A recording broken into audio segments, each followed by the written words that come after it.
بسم اللہ الرحمن الرحیم اعوذ باللہ من الشیطان اللعین الرجیم بسم اللہ الرحمن الرحیم وبہ نستعین وہو خیر ناصر ومعین الحمدللہ رب العالمین وصلی اللہ علی محمد وآلہ الطیبین الطاہرین المعصومین۔ ہماری گفتگو کتاب المقاصد کے دوسرے حصے کتاب البیع کے مباحث میں جاری ہے، اور آج کے اس درس کا عنوان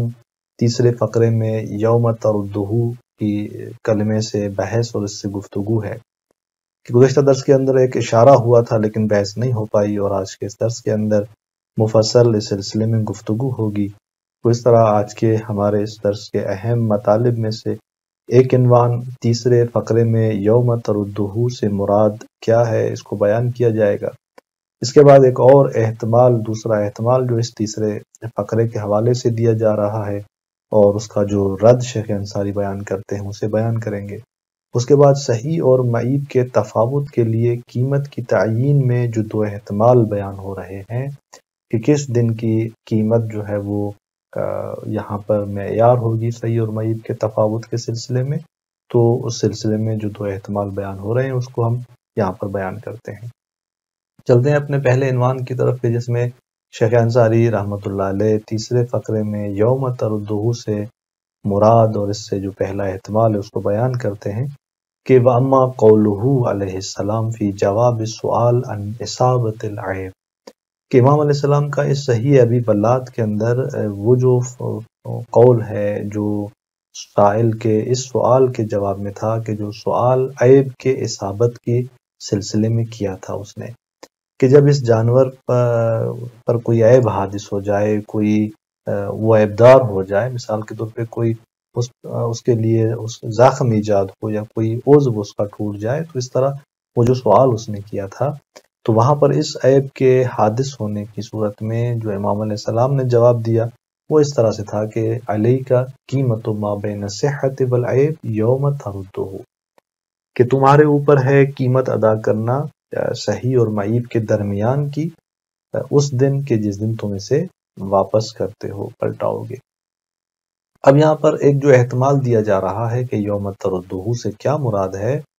فالظرف متعلق بعلیک، ایک جو احتمال ہے وہ یہ کہ یہاں پر ظرف جو ہے اس کا تعلق جو ہے وہ علیک سے ہے، لا قید للقیمہ، یعنی یہاں پر یہ ظرف قیمت کی قید نہیں ہے، اور یہاں پر یہ علیکہ کے متعلق ہے۔ شیخ انصاری رحمۃ اللہ علیہ اس کو اسی طرح تفسیر کر رہے ہیں، کیونکہ بعض نے آ کر جو ہے وہ یہ احتمال دیا ہے کہ اس کا تعلق یوم تردہ کا وہ قید ہے قیمت کے لیے، لہٰذا جب آپ اس کو قیمت کے لیے قید بنائیں گے تو یہاں پر جو ایک احتمال سامنے آئے گا وہ یہ ہے کہ بس قیمت اس صحیح اور معیب کے درمیان کا جو تفاوت ہے کہ جس کو ہم فقہی اصطلاح میں عرش کہتے ہیں، اس تفاوت کی قیمت کا ملاک کیا بن جائے گا، پھر یوم تردہ بن جائے گا، یعنی وہ دن جس دن تم اسے واپس کر رہے ہو اس دن کی قیمت ملاک بنے گی۔ لیکن شیخ انصاری فرماتے ہیں کہ فالظرف متعلق بعلیک، یہاں پر ظرف علیک کے متعلق ہے، نہ قید ہے اس قیمت کی۔ کیوں؟ اذ لا عبرۃ فی عرش العیب بیوم الرد اجماعاً، کیوں؟ اس لیے کہ عیب کا جو عرش ہے یعنی وہ صحیح اور معیب کے درمیان کا جو تفاوت ہے، فرق ہے جو اس نے دینا ہے اس ضامن نے، اس عرش عیب کے اندر اعتبار نہیں ہے یوم رد کا، اجماعاً یعنی اجماع اور اتفاق ہے اس بات پہ کہ یوم رد جو ہے وہ ملاک اور معیار نہیں بن سکتا، تو لہذا جب اس طرح سے ہے تو آپ اجماع کو دیکھتے ہوئے یوم تردہ کو قید نہیں بنا سکتے قیمت کے لیے۔ پھر فرماتے ہیں کہ اس کی وجہ کیا ہے، لأن النقص الحادث تابع فی تعیین یوم قیمتہ لأصل العین، کیوں اجماع کر رہے ہیں اس بات پر؟ فرماتے ہیں اس لیے کہ وہ جو نقص حادث ہوا ہے یہ اپنی قیمت کے دن کی تعیین میں کہ مثلا اس کے لیے قیمت جو ہے وہ کس دن کی معیار ہے اس تفاوت اور عرش کی حوالے سے، تو فرماتے ہیں کہ یہ اس تعیین یوم قیمت میں تابع ہے لأصل العین، یہ لأصل العین تابع کے متعلق، کہ یہ جو نقص حادث ہو رہا ہے یہ تابع ہے اس میں اصل عین کے، خود عین کے۔ اب آپ دیکھیں کہ خود عین کے سلسلے میں اس کی جو قیمت اگر اس نے دینی ہے تلف کی صورت میں تو کس دن کی قیمت ملا کے معیار ہے. وہاں پر جو یوم مد نظر ہے وہی یوم جو ہے یہاں پر مد نظر ہوگا. اب وہاں پر آپ فرماتے ہیں کہ جب اس طرح سے ہے، یعنی ہم نے کہا کہ یہ ظرف متعلق علیہ کا کہ ہے اور یہ قیمت کی قید نہیں ہے، اسی وجہ سے جو ہم نے بیان کی، تو معنی کیا ہوگی اس صورت میں؟ اس صورت میں معنی اس کی اس علیہ کا قیمت ما بین الصحت والعیب یوم تردہ کی معنی اس طرح سے ہوگی کہ فالمعنی علیہ کا ادا العرش یوم رد البغلہ، کہ تمہارے اوپر لازم ہے عرش ادا کرنا، یعنی وہ صحیح اور معیب کے درمیان کا فرق اور تفاوت کو دینا، یہ تمہارے اوپر لازم ہے یوم رد البغلہ، اس دن کے جس دن جو ہے وہ کھچر واپس ہو رہا ہے، تو اس دن جو ہے یہ عرش ادا کرنا تمہارے اوپر لازم ہے. یعنی یہاں پر در واقع امام علیہ السلام اس صحیح اور معیب کے درمیان کی قیمت کو اس پر لازم ٹھہرا رہے ہیں اس دن کے جب وہ اسے رد کرتا ہے. لیکن یہ قیمت جو ہے اس کے لیے معیار یوم ترد ہے، یعنی یوم رد ہے، یہ یہاں اس جملے سے ثابت نہیں ہو رہا. تو یہ ایک احتمال ہے اس حوالے سے جس کو شیخ انصاری اس عبارت کے اندر رد کرتے ہوئے جو درست مطلب ہے اسے تبیین کرتے ہیں. اس کے بعد شیخ انصاری رحمۃ اللہ علیہ اسی تیسرے فقرے میں جو محل شاہد ہے یہاں پر یوم تردہ کے عنوان سے ایک اور احتمال ہے اس کو بیان کرتے ہیں اور اسے بھی رد کرتے ہیں. وَيُحْتَمَلُ أَنْ يَكُونَ قَيْدًا لِلْعَيْبِ، فرما دیں کہ احتمال دیا گیا ہے اس بات کا کہ ممکن ہے کہ یہ یوم تردہ یہ قید بنے عیب کے لیے، یعنی جہاں پر امام نے کہا کہ علیہ کا قیمت ما بین الصحت والعیب یوم تردہ،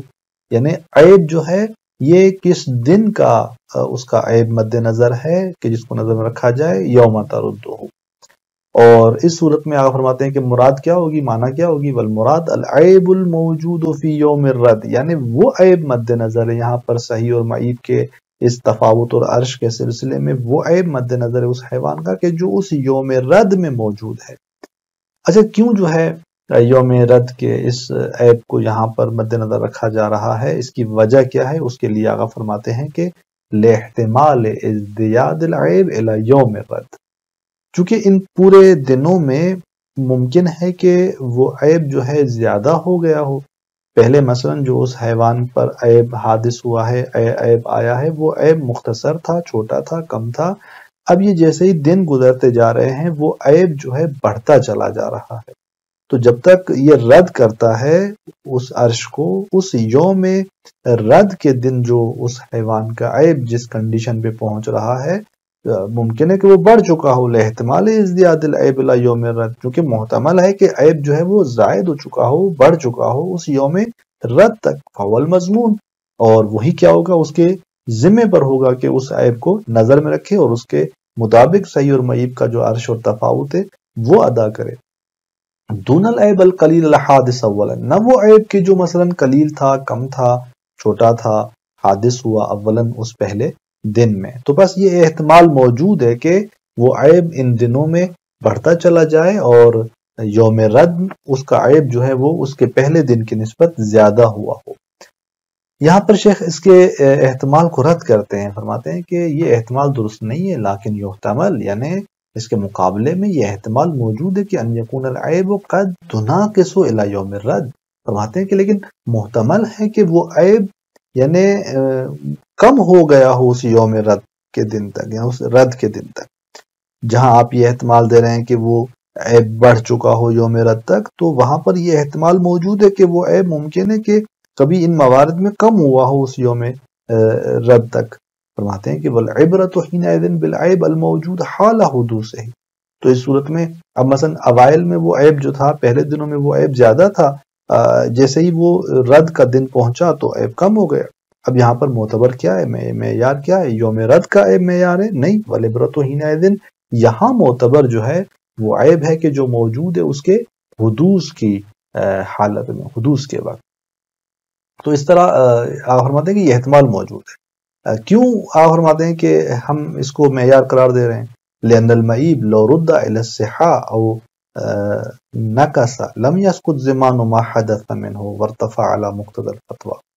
اس لیے کہ وہ جو معیب ہے اگر اسے وہ پلٹتا ہے صحت کی طرف، یعنی سلامتی پاتا ہے۔ بیچ میں مثلا اس کا مداوع کیا گیا اس جانور کا اور وہ صحیح و سالم ہو گیا، اور نقصا یا اس کا وہ عیب کم ہو جاتا ہے اس مداوع کی بنیاد پر، تو لم یسقط زمان ما حدث منه۔ آیا یہاں پر آپ یہ کہیں گے کہ اب چونکہ یوم رد دیکھا جائے گا اسے، تو اس یوم رد میں تو وہ اصلاً اس کا وہ عیب ہی نہیں بچا، صحیح و سالم ہو چکا ہے یا کم ہو چکا ہے اس کا عیب، تو یہاں پر ہم یہ کہہ سکتے ہیں کہ اس کا وہ زمان ساقط ہو گیا؟ ایسا نہیں ہے بالکل۔ لذا آپ فرماتے ہیں کہ معیب لو رد، اگر وہ پلٹ جائے صحت و سلامتی کی طرف یا اس کا عیب کم ہو جاتا ہے، تو لم یسقط زمان ما حدث منه وارتفع على مقتضى الفتوى، فرماتے ہیں کہ ساکت نہیں ہوتا زمان اس چیز کا کہ جو اس حیوان میں اس عیب سے حادث ہوا ہے، ورتفع، اور وہ مرتفع ہو چکا ہے، ختم ہو چکا ہے، مثلا فتویٰ کے مقتضا پر کہ جو فقہا کی فتویٰ ہے اس کے مطابق یہ ساکت نہیں ہوتا۔ تو اس اعتبار سے آپ فرماتے ہیں کہ یہ جو احتمال دیا گیا کہ وَيُحْتَمَلُ أَن يَكُونَ قَيْدًا لِلْعَيْبِ، یہ جو احتمال دیا گیا، فرماتے ہیں کہ فَهَذَا الْاحْتِمَالُ مِنْ هَذِهِ الْجِهَةِ ضَعِيفٌ أَيْضًا، بس یہ احتمال اس اعتبار سے بھی کیا ہے؟ ضعیف ہے۔ بس اس تیسرے فقرے کے اندر یہ جو احتمال دیا جا رہا ہے اس اعتبار سے آپ فرماتے ہیں کہ ضعیف ہے۔ فَتَعَيَّنَ تَعَلُّقُهُ بِقَوْلِهِ علیہ السلام علیک، جس طرح گزشتہ ہم نے اس میں احتمال میں کہا کہ قیمت سے یہ یوم تردہ قید نہیں ہے، قیمت کلمے کی قید نہیں ہے، اور اس کا یہ جو ہے وہ علیک کے متعلق ہے، تو یہاں پر بھی آپ فرماتے ہیں کہ متعین ہوتا ہے، اس کا تعلق جو ہے وہ امام علیہ السلام کے اس قول علیک سے۔ بس جس طرح گزشتہ جہت میں ہم نے کہا کہ وہ احتمال درست نہیں تھا، فرماتے ہیں کہ یہ احتمال اس جہت کے اعتبار سے بھی ضعیف ایضاً ضعیف ہے، اور متعین ہوتا ہے کہ یہ علیک کے متعلق ہے۔ پھر فرماتے ہیں کہ والمراد بقیمت ما بین الصحت والعیب قیمت التفاوت بین الصحت والعیب، یعنی یہاں پر آپ فرماتے ہیں کہ جب امام فرماتے ہیں کہ تمہارے اوپر ہے قیمت ما بین الصحت والعیب، اس سے مراد کیا ہوگا؟ اس سے مراد جو ہے اسی تفاوت کی قیمت ہوگی جو صحت اور عیب کے درمیان، یعنی جو اس حیوان صحیح اور معیب کے درمیان کا جو فرق ہے، اس فرق کی قیمت جو ہے یہاں پر مد نظر ہے اس جملے کے اندر۔ اب آپ دیکھیں کہ یہاں پر یہ دونوں احتمال تو رد ہو گئے، اور اس فقرے سے ہم یہ ثابت یعنی نہیں کر سکے کہ ان کے نقطہ نگاہ سے کہ جو ثابت کرنا چاہ رہے تھے کہ یوم رد جو ہے یہ قیمت سے متعلق ہے، یہ ثابت نہیں ہوا۔ تو یہاں پر آیا اس روایت میں کیا اس پر بھی تصریح ہے کہ ہم کہیں کہ یہ جو صحیح اور معیب کے درمیان کا تفاوت وہ دے گا، جسے آگے نے کہا قیمت و تفاوت، تو یہ اس قیمت میں کون سا دن جو ہے وہ معیار ہے، کس دن کی قیمت جو ہے وہ متعین ہے، اس حوالے سے تو آپ فرماتے ہیں کہ وَلَا تَعَرُّضَ فِي الرِّوَایَةِ لِيَوْمِ هَذِهِ الْقِیمَةِ، یہ جو ہم نے کہا کہ صحیح اور معیب کے درمیان کے تفاوت کی وہ قیمت دے گا، تعرض نہیں ہے، بحث نہیں ہے روایت کے اندر اس قیمت کے دن کے لیے، کہ مثلا یہاں پر اس صحیح اور معیب کے تفاوت کی قیمت کے حوالے سے کون سا دن جو ہے وہ معیار ہے، کس دن کو مد نظر رکھا جائے اور اس دن کی قیمت کو نظر میں رکھتے ہوئے یہ تفاوت دیا جائے، تو روایت کے اندر اس طرح تعرض نہیں ہے، بحث نہیں ہے۔ پھر شیخ انصاری رحمۃ اللہ علیہ فرماتے ہیں کہ یہاں پر دو احتمال مد نظر ہیں کہ فیحتمل یوم الغصب، کہ ایک احتمال یہ پایا جاتا ہے کہ یوم غصب جو ہے وہ معیار ہو، معتبر ہو، کہ اسی یوم الغصب کی قیمت کو نظر میں رکھتے ہوئے صحیح اور معیب کی تفاوت جو ہے فرق کو ادا کیا جائے۔ وَيُحْتَمَلُ يَوْمُ حُدُوثِ الْعَیب، فرماتے ہیں کہ یہ بھی احتمال موجود ہے کہ حدوث عیب کا دن جو ہے وہ معیار اور معتبر قرار پائے۔ الذی هو یوم تلف وصف الصحہ، عیب یعنی کیا؟ یعنی وہ یوم حدوث عیب، الذی کہ وہ دن کے جو کیا ہے یوم تلف وصف صحہ ہے، یعنی اس حیوان کی صحت و سلامتی کی وصف کے تلف ہونے کا دن۔ الذی هو بمنزلۃ جزء العین، وہ وصف صحت کے جو اس عین کے جز کی جگہ پر ہے، یعنی عین یعنی وہ چیز، وہ خارج میں حیوان، یہ صحت و سلامتی اس کے جز کی جگہ پر ہے، اور یہ دن جس دن میں وہ عیب حادث ہو رہا ہے درواقع اس کا وہ جز جو ہے وہ وہاں پر ختم ہو رہا ہے۔ فی باب الضمانات والمعاوضات، یعنی یہ جو ہے وصف صحت ضمانات اور معاوضات کے اس باب میں اس عین کے جز کی جگہ پہ حساب ہوتا ہے۔ وحیث عرفت ظہور الفقرۃ السابقۃ علیہ واللاحقۃ لہ فی اعتبار یوم الغصب۔ اب آپ نے جب دیکھا کہ جو سابقہ فقرہ تھا اس حدیث کا علیہ، اس پر علیہ سے مراد یعنی یہ جو ہمارے ابھی مورد بحث فقرہ تھا کون سا تھا کہ علیہ کا قیمت ما بین الصحہ، یہ جو فقرہ ہے اس پر جو پہلے سابقہ فقرہ تھا